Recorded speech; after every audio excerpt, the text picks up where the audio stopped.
The radio crackled with panic as I watched flames leap toward the Henderson house.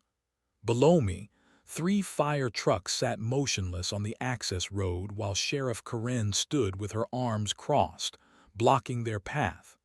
Her voice cut through the static like a blade. "Nobody moves until I say so. This is my jurisdiction." I could see old Mrs. Henderson on her porch with her oxygen tank, unable to evacuate. The fire was less than 200 yards away. That was the moment I realized that following orders was going to get people killed. And that was when I made the decision that would change everything.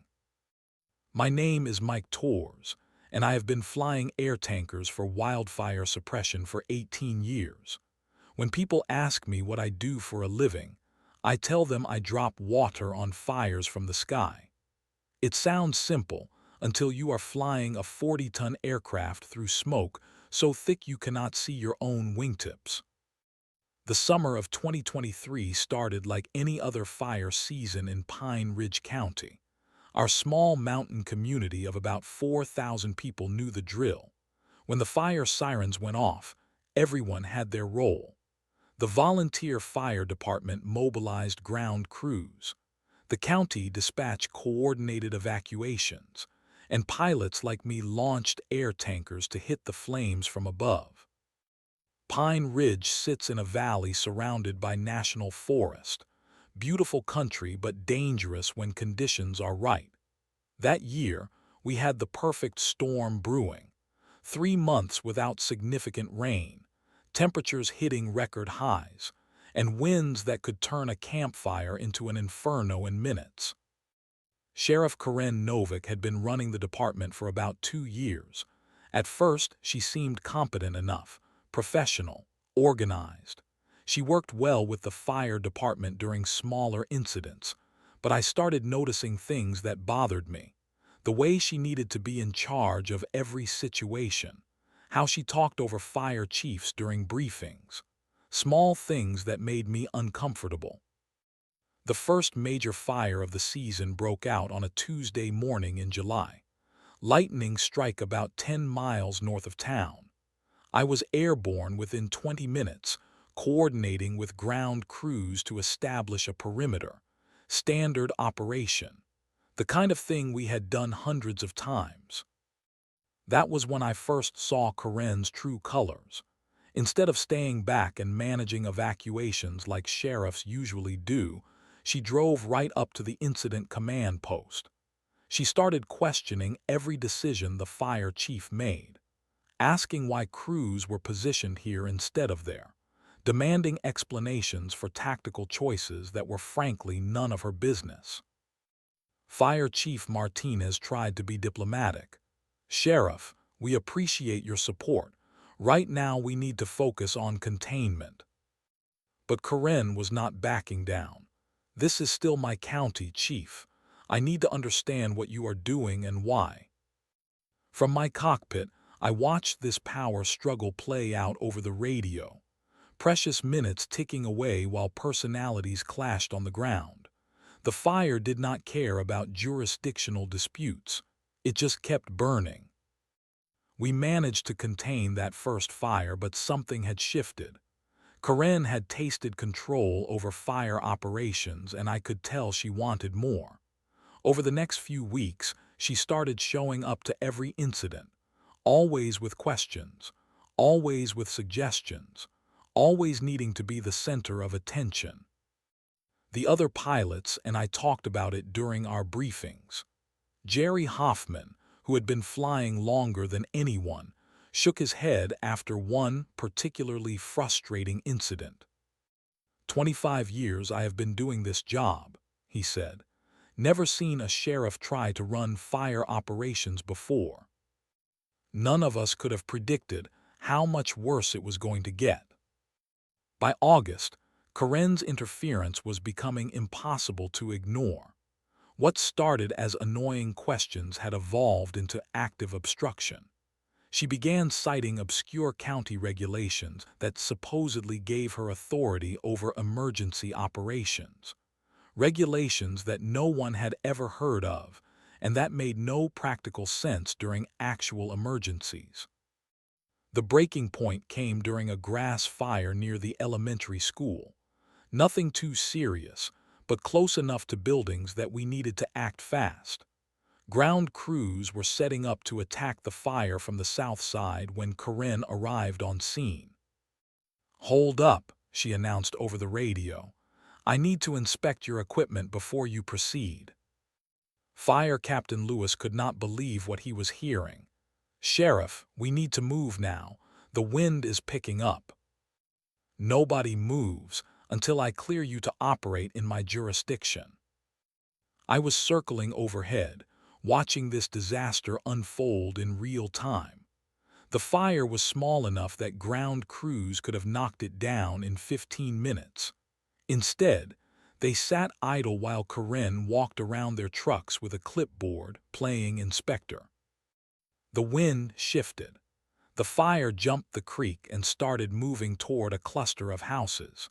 What should have been a routine call was becoming a real emergency, because one person needed to prove she was in charge.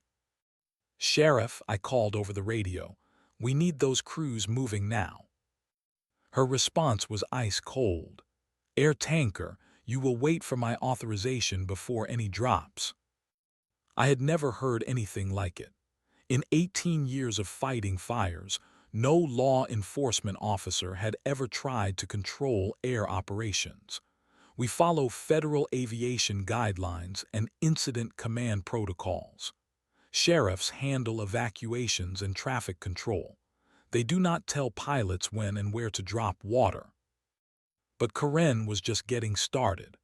Over the next several incidents, her pattern became clear. She would arrive on scene and immediately start challenging the authority of fire personnel.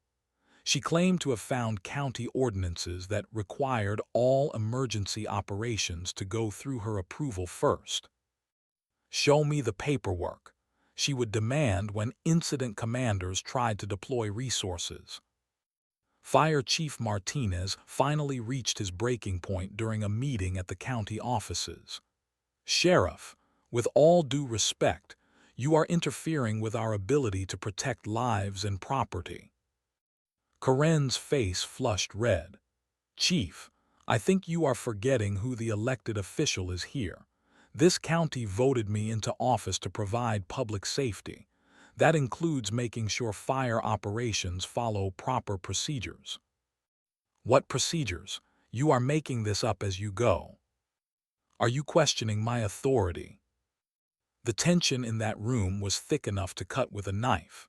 Here were two people whose jobs required them to work together, and they could barely stand to be in the same room.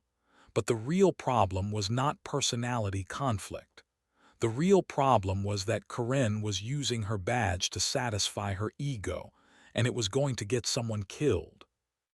That night I called my supervisor at the state fire agency. "Jim, we have got a situation down here. The sheriff is trying to run fire operations, and it is dangerous." Jim sighed. "Mike, politics is politics. Just do your job and stay out of the drama." But I could not stay out of it. Not when I was watching professional firefighters being prevented from doing their jobs by someone who had no training, no experience, and no business interfering with emergency operations. The worst part was how Karen justified her behavior. She claimed she was protecting the community by ensuring proper procedures were followed. But anyone with eyes could see she was just drunk on power, using her authority to control situations she did not understand. And the fires kept coming. The call came in at 2:47 p.m. on a scorching Thursday afternoon. Multiple reports of a structure fire in the Canyon Creek subdivision. Not a wildfire this time, but a house fire that could easily spread to the surrounding forest if we did not act fast. I was airborne within minutes, but as I approached the scene, what I saw below made my blood run cold. Fire trucks were lined up on Canyon Creek Road, but they were not moving toward the burning house. They were just sitting there. Sheriff Karen's patrol car was parked sideways across the access road, physically blocking their path. I keyed my radio. Incident command, this is Air Tanker 47. I see the structure fully involved, but ground units appear to be stopped. What is your status? Fire Captain Rodriguez's voice was tight with frustration. Air Tanker, we are being held up by the sheriff. She says she needs to inspect the scene first. Inspect the scene. The house is on fire. Tell me about it. From my altitude, I could see exactly what was happening. The Henderson house was completely engulfed in flames. Mrs. Henderson, an 83-year-old woman on oxygen, was standing on her neighbor's porch watching her home burn. The fire was already starting to spread to the dry grass between her house and the tree line. But Karen was down there with her clipboard again, apparently conducting some kind of safety inspection while the clock ticked away. Sheriff, Captain Rodriguez was saying over the radio, we need to get water on that structure now before it spreads to the forest. Karen's response was unbelievable. Captain, I count 3 violations of county fire code in your equipment setup.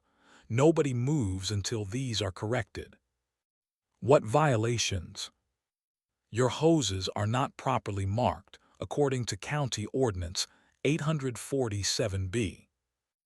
I could not believe what I was hearing. A house was burning, the forest was at risk, and she was talking about hose markings.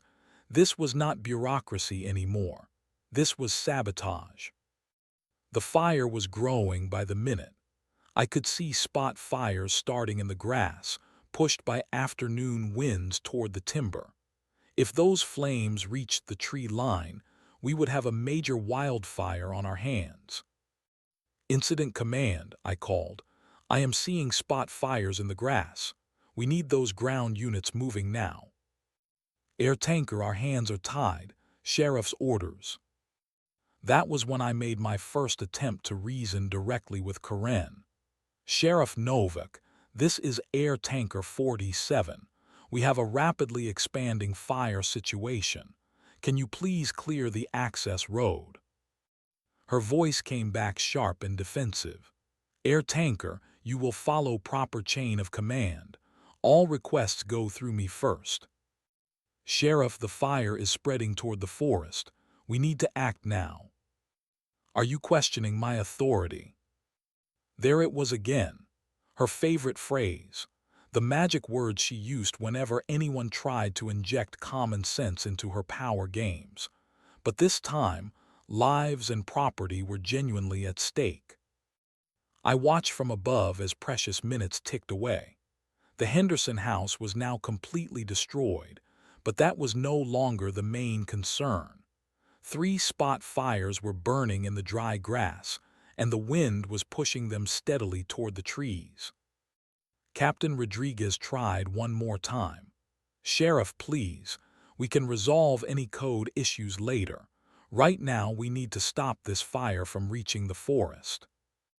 Karen's response was the moment I knew she had completely lost touch with reality. Captain, proper procedures exist for a reason. I will not compromise public safety by allowing sloppy operations in my county. Sloppy operations. She was calling professional firefighters sloppy while watching a fire spread out of control because she refused to let them do their jobs. That was when Mrs. Henderson spoke up from her neighbor's porch. Sheriff, please let them through. My house is gone, but we cannot let this fire spread. Karen turned toward the elderly woman and said something that made my stomach turn. Ma'am, I am the expert here.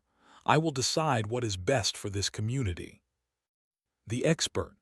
A sheriff with no fire training was calling herself the expert while actual experts sat blocked on the road. That was the moment I realized that waiting for Karen to come to her senses was not an option. The fire was going to reach the forest, and when it did, the whole mountain could go up in flames. Something had to be done, and it was becoming clear that something was going to have to be me. Fire Chief Martinez arrived on scene about 10 minutes after the standoff began. I watched from my cockpit as he climbed out of his truck and walked directly toward Karen's patrol car. Finally, I thought, someone with enough authority to end this madness. But I was wrong. "Sheriff," Martinez said, his voice calm but firm, "I need you to move your vehicle so my crews can access the fire." Karen turned around with that smirk I had grown to hate. "Chief, I am conducting a safety inspection. Your crews have multiple code violations that need to be addressed. We can address any concerns after we stop this fire from spreading." "Negative. Proper procedures must be followed." Martinez pulled out his radio and made a call I had never heard before in all my years fighting fires. "County Dispatch. This is Fire Chief Martinez requesting immediate assistance from the County Administrator's office. We have a jurisdictional dispute affecting active fire suppression operations." A jurisdictional dispute. Those were words that meant paperwork, phone calls, and bureaucratic delays while the forest burned. The county administrator was not available. Neither was the deputy administrator or the county attorney. It was Thursday afternoon, and apparently every official capable of resolving this situation was either in meetings or had left early for the weekend. Meanwhile, the spot fires in the grass were growing. What had started as 3 small patches was now one continuous line of flame moving steadily toward the trees. I had maybe 15 minutes before this became a major wildfire. I tried calling my supervisor again. "Jim, I need you to contact county officials down here. The sheriff is blocking fire crews from responding to an active fire." "Mike, that sounds like a local political issue. I cannot get involved in jurisdictional disputes." "This is not politics. This is an emergency." "Sorry, buddy, above my pay grade." Captain Rodriguez was getting desperate. He tried going around Karen's authority by calling the state fire marshal's office directly. But it was 3:15 p.m. on a Thursday. He got transferred 4 times and ended up leaving a voicemail. Fire Chief Martinez attempted to call the county sheriff's department to complain about Karen's behavior. But Karen was the sheriff. He was literally calling to complain about Karen to Karen's own deputies, who were not about to override their boss without direct orders from someone higher up the chain. The chain of command that should have resolved this situation in minutes was completely broken. Everyone was passing the buck to someone else, and that someone else was either unavailable or unwilling to get involved. "This is insane," Captain Rodriguez muttered into his radio. "We are watching a fire spread because nobody will tell one sheriff to move her car." But Karen was not just one sheriff.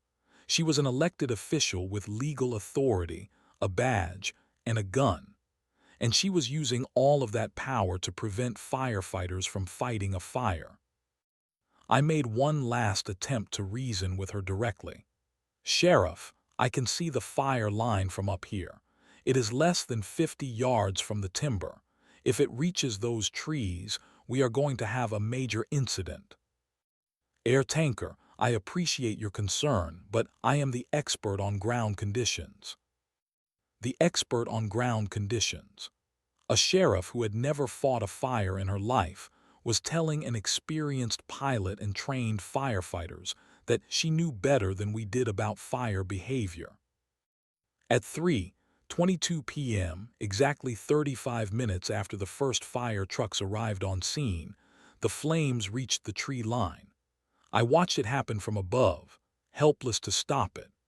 A small grass fire that ground crews could have extinguished in 10 minutes was now a forest fire threatening the entire mountain. "Incident command," I called. "We have fire in the timber. This is now a major incident. The radio went quiet for a moment. Then Fire Chief Martinez's voice came through, heavy with resignation and anger. Copy that, air tanker. Upgrading to Type 2 incident, requesting additional air support and ground resources. Karen had gotten her wish. What should have been a routine house fire was now a major emergency requiring dozens of firefighters, multiple aircraft, and hundreds of thousands of dollars in resources. All because one person needed to prove she was in charge. The forest fire was spreading fast. What had started as a burning house was now consuming acres of timber, and the wind was pushing it directly toward the residential areas on the north side of the mountain. I could see at least 20 homes in the potential fire path. More fire trucks were arriving, but they were facing the same problem. Karen had now moved her patrol cars to block multiple access points. She claimed she was establishing a safe perimeter while she completed her comprehensive safety assessment. Meanwhile, homes were about to burn. Sheriff, Fire Chief Martinez pleaded over the radio, "We have structures at risk. I am ordering my crews to proceed." Karen's response was swift and threatening. "Chief, if your crews move without my authorization, I will place them under arrest for interfering with a law enforcement operation." Arrest? She was threatening to arrest firefighters for trying to fight a fire.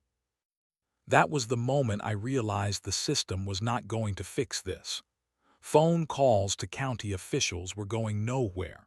Appeals to Karen's common sense were pointless. And every minute we waited, the fire was getting bigger and more dangerous. I had been flying air tankers long enough to know when a situation was about to turn catastrophic. The wind was picking up, the humidity was dropping, and we had fire and timber during the peak burning conditions of the day. But I also knew something else. I had 2,700 gallons of water in my tanks, and I had a clear shot at the leading edge of the fire. One good drop in the right place could stop the fire's advance toward those homes, giving ground crews time to establish containment lines. The problem was that Karen had specifically ordered me not to make any drops without her authorization, and she was clearly not going to give that authorization while she was busy playing power games on the ground. I keyed my radio for what I knew might be the last time as an employed pilot. Incident command. This is Air Tanker 47. I am going to make an unauthorized drop on the head of the fire. The radio exploded with chatter. Karen's voice came through loud and clear. "Air Tanker, you are ordered to return to base immediately. Any unauthorized drops will result in criminal charges."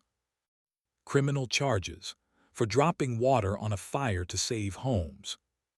Fire Chief Martinez came on the radio, his voice tight with emotion. "Air Tanker, we cannot officially authorize your drop, but we support your decision." Captain Rodriguez added his voice. "Mike, do what you have to do." Even some of Karen's own deputies were getting uncomfortable with the situation. I heard one of them on a side channel saying, "Sheriff, maybe we should let them work." But Karen was beyond reason now. "Any firefighter or pilot who proceeds without my authorization will be arrested. This is my final warning." I looked down at the fire spreading through the timber toward those homes. I thought about Mrs. Henderson watching her house burn while fire trucks sat blocked on the road. I thought about 18 years of training and experience telling me exactly what needed to be done to stop this fire.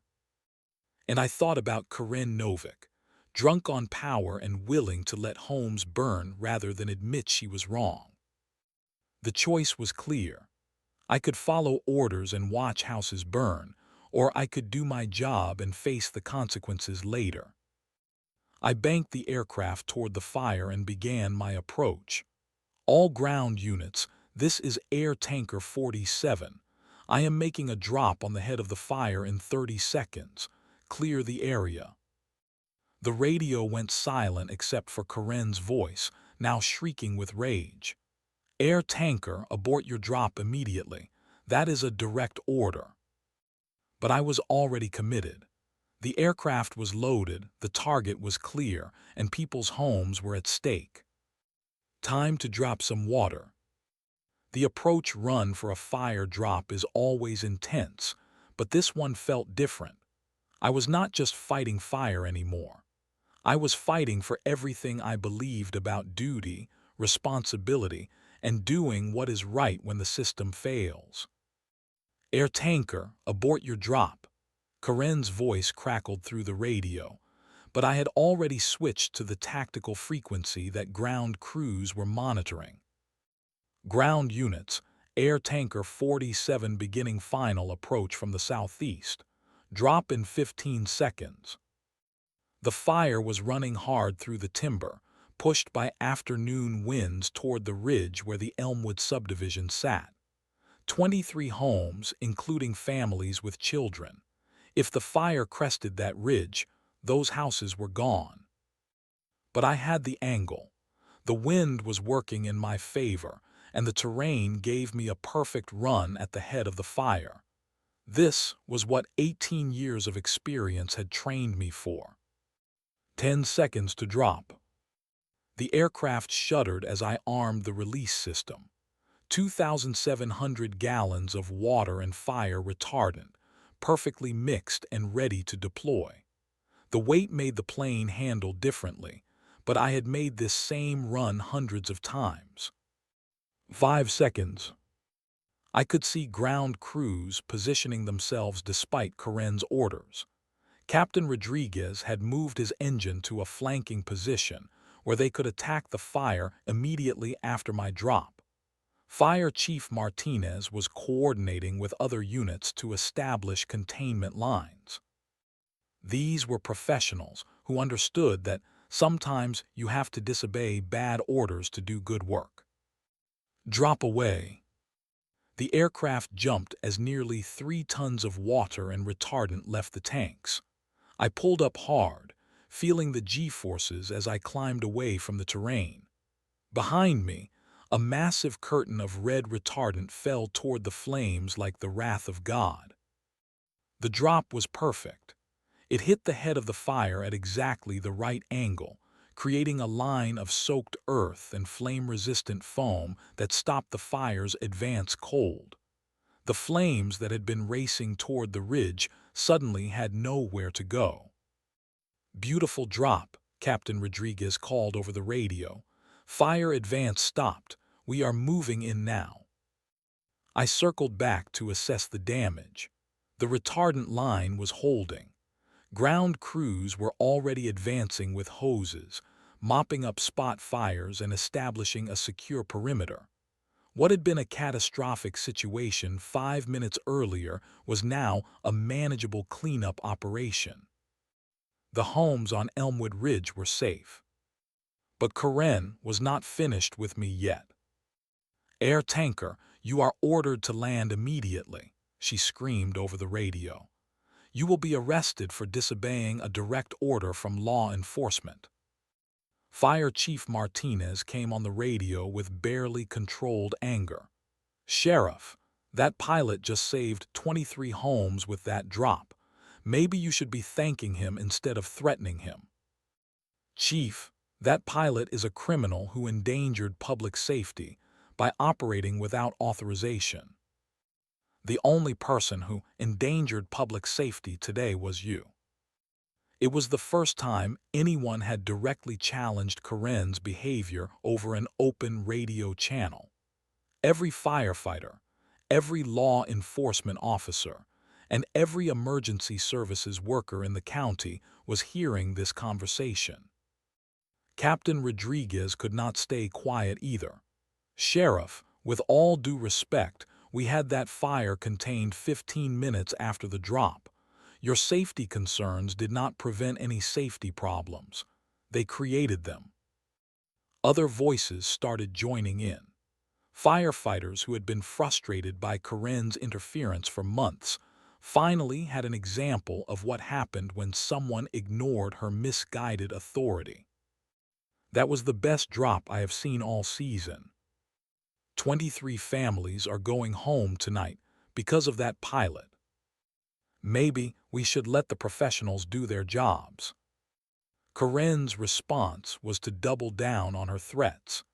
Anyone supporting this criminal action will face disciplinary measures. I will not tolerate insubordination in my county. But something had shifted. Her voice sounded different now. Less confident, more desperate, like someone who was starting to realize that her authority was not as absolute as she thought. I made one more pass over the fire scene. The flames were dying down as ground crews finished their work. Smoke was dissipating. The crisis was over. All units, this is Air Tanker 47. Fire appears to be contained. I am returning to base. As I flew away from the scene, I could still hear Karen on the radio, demanding that someone arrest me for following my training and doing my job. But I also heard something else in the background. The voices of firefighters, pilots, and even some law enforcement officers who were no longer willing to pretend that Karen's behavior was acceptable. Change was coming to Pine Ridge County. It had taken a forest fire and an act of civil disobedience to start it, but change was definitely coming. I landed at the county airfield expecting to be met by handcuffs. Instead, I found Fire Chief Martinez waiting by my aircraft with a cup of coffee and a tired smile. "Hell of a drop, Mike," he said as I climbed down from the cockpit. "Where are the deputies Karen promised to send?" Martinez shrugged. "Funny thing about that. Seems like her own department is not too eager to arrest someone for saving houses." It turned out that Karen had indeed ordered my arrest, but her deputies were asking uncomfortable questions. What exactly was the crime? Dropping water on a fire, following established incident command protocols, ignoring an order that had no legal basis. Deputy Anderson, who had been with the department for 15 years, finally told Karen what everyone was thinking. "Sheriff, I am not arresting a pilot for doing his job." That was when Karen made her biggest mistake. She got on the radio and announced to everyone monitoring emergency frequencies that any law enforcement officer who refused to arrest me would be fired for insubordination. The county exploded. Within hours, the local newspaper was calling for interviews. The story was simple enough that anyone could understand it.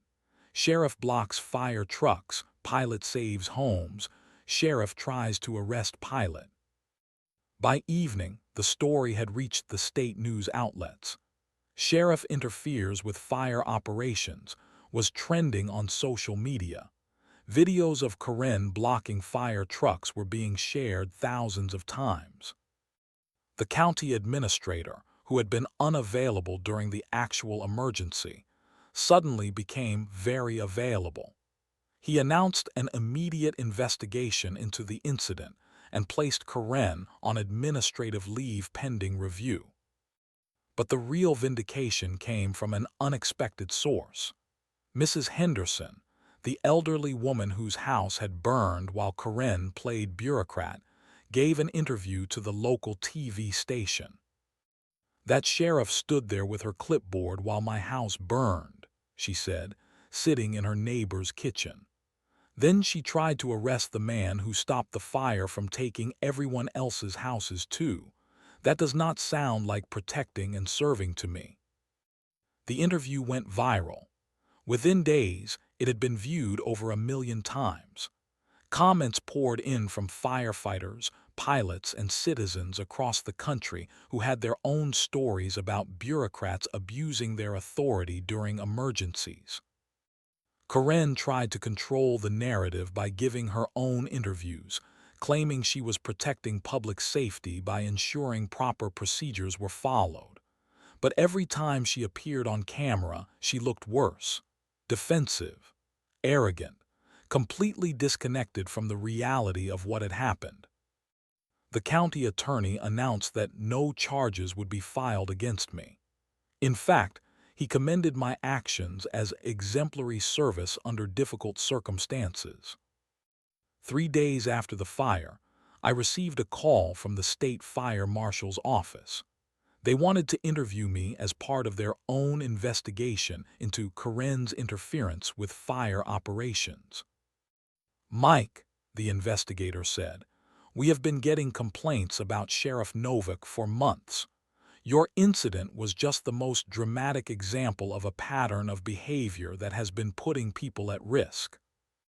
It turned out that other firefighters had been documenting Karen's interference for weeks.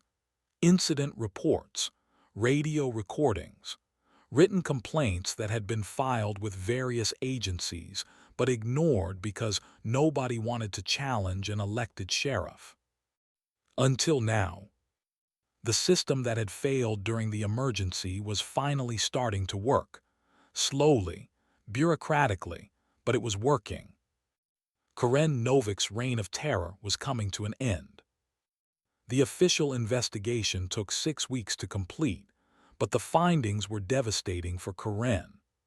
The state fire marshal's report documented a pattern of interference with emergency operations that went back almost to the beginning of her tenure as sheriff. She had blocked fire trucks during a medical emergency, claiming she needed to inspect their equipment. She had prevented paramedics from accessing a car accident victim while she secured the scene for 45 minutes. She had even tried to ground aircraft during a search and rescue operation because she claimed they were violating county airspace regulations that did not exist.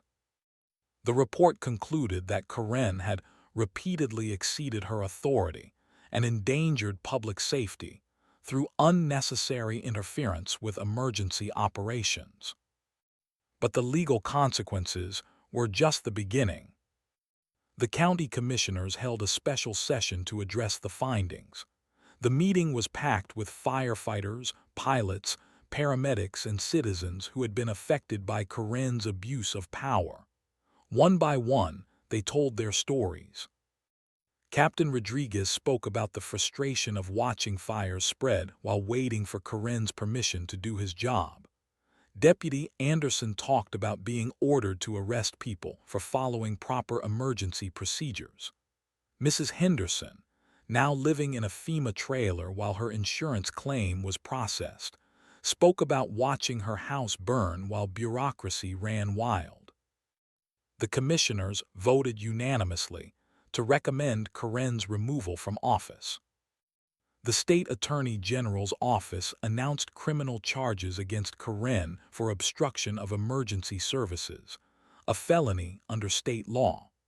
Her bail was set at $50,000, and she was ordered to surrender her weapons and badge pending trial. But perhaps the most satisfying consequence was the new county ordinance that came out of the whole mess. The Emergency Operations Integrity Act specifically prohibited law enforcement from interfering with fire, medical, or rescue operations without clear evidence of criminal activity. The ordinance was passed unanimously and named the Mike Torres Act in honor of my decision to put public safety ahead of bureaucratic obstruction. 6 months later, Karen pled guilty to reduced charges and was sentenced to 2 years of probation and 500 hours of community service. She was also permanently barred from holding any law enforcement position in the state. The special election to replace her was won by Deputy Anderson, who ran on a platform of supporting emergency services and ending the abuse of authority that had plagued the county. Fire Chief Martinez was promoted to Regional Fire Coordinator, overseeing emergency operations for 3 counties. Captain Rodriguez was named the new chief in Pine Ridge. As for me, I received a commendation from the state fire marshal and a personal letter of thanks from the governor. More importantly, I got to keep doing the job I love without worrying about bureaucratic interference. The Elmwood Ridge subdivision that I saved that day now has a small memorial plaque near the entrance. It reads, "In appreciation of all emergency responders who put service above self." Mrs. Henderson moved into a new house built on the same lot where her old one burned. She sent me a Christmas card last year with a photo of her new home and a simple message. "Thank you for doing the right thing." Sometimes doing the right thing means following orders. Sometimes it means breaking them. The trick is knowing the difference. That day in August, when I watched Sheriff Karen block fire trucks while homes were threatened, the choice was clear. I could follow her illegal orders and watch houses burn, or I could do my job and face whatever consequences came next. I chose to do my job, and Pine Ridge County is a safer place because of it. Justice was served from 3,500 feet, delivered by air tanker, and measured in homes saved and lives protected. Sometimes that is how justice works, not in courtrooms or through bureaucracy, but through ordinary people doing extraordinary things when the system fails.